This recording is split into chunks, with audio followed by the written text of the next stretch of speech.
J'ai un pote qui a fait plein d'études. Et moi, zéro. J'ai rien fait. Et hier, avec lui, on discutait, on comparait un peu nos salaires, ce qu'on gagne, et les avantages et inconvénients de ces deux situations qui n'ont rien à voir. Travailler pour une boîte, travailler pour sa boîte. Pour être honnête, on en est venu à ce sujet parce que je lui ai montré que je m'étais fait un nouveau revenu, 5000 euros par mois grosso modo, vous le voyez ici, sur une nouvelle offre que je venais de lancer. Et ça s'était fait en quelques semaines. Donc vu de loin, ça paraît insolent, il me disait, moi je passe genre 8 ans pour mon job, et je peux espérer 3500 euros en entrée de carrière et peut-être 4900 euros en fin de carrière. Et ce qui est déjà pas mal. Et toi, tu me parles d'une offre la veille, le lendemain, tu la lances et tu t'es fait un nouveau revenu de 5000 euros par mois qui va durer pendant des années. Et sur le papier, comme ça, c'est vrai, ça paraît vraiment trop cool. Surtout qu'il n'y a pas que ça, tu peux en ajouter plein des sources de rémunération quand tu as ta boîte. C'est toi qui maîtrises combien tu veux gagner. Et donc là, je lui demande, je lui dis, demain, tu pars en vacances. Tu utilises ton téléphone combien de temps dans ces 15 jours? Il me dit, ouais, non, pas beaucoup, je vais profiter de mes vacances, je suis loin, décalage horaire et tout.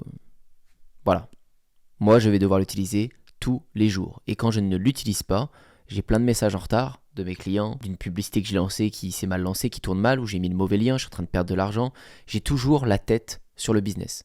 Tout le temps, tout le temps, tout le temps. C'est comme une prison, si tu veux. Et je les accepte, ces contraintes. Mais tout le monde ne les accepterait pas. Et je dis pas qu'il faut les accepter. Il y en a plein, et je le comprends, qui préféraient ne pas gagner autant, mais avoir l'esprit libre quand ils ont besoin d'avoir l'esprit libre. Ça vaut tout l'or du monde d'être tranquille, sérieusement. Moi, j'ai fait le choix que non, en tout cas pendant cette phase de vie. Pour l'instant, de mes 20 à 30 ans, j'ai pas été tranquille une seule fois et je vais toujours continuer dans ce sens. Et là, il me dit, ouais, mais tes vacances, elles peuvent être bien plus confort que les miennes. Tu peux te prendre un plus bel hôtel, etc. Tu peux passer sur la boîte, en plus, plein de trucs, toi. Effectivement, c'est un autre avantage. Ça dépend dans quel secteur est ta boîte, mais si tu fais des vidéos sur Internet, tu peux vite faire des vlogs, on le voit, hein. Michou, la team Crouton, etc., comme ils s'appelaient. Ils vont en voyage tous ensemble, ils vloguent, ils font des vidéos tous les jours dans leur logement. Ils passent le logement en pro, parce que pour eux, c'est de la création de contenu, ça leur rapporte de l'argent. Il y a des partenaires qui payent pour être sur leurs vidéos. Donc oui, ça c'est un avantage où tu peux faire jouer l'argent de ta boîte et le lier aux professionnels. Et j'ai envie de dire encore heureux avec toutes les taxes qu'on paye en France. Et c'est ce que je lui dis d'ailleurs juste après, je lui dis, oui c'est vrai, bon point pour toi, mais accroche-toi pour suivre les taxes que je paye comparé à toi. Parce qu'ils te prennent tout de tous les côtés. Tu fais des sous sur ta boîte, tu te prends de l'impôt société, tu te prends de la TVA, tu te dis bon ok, je vais plutôt mettre de l'argent en perso,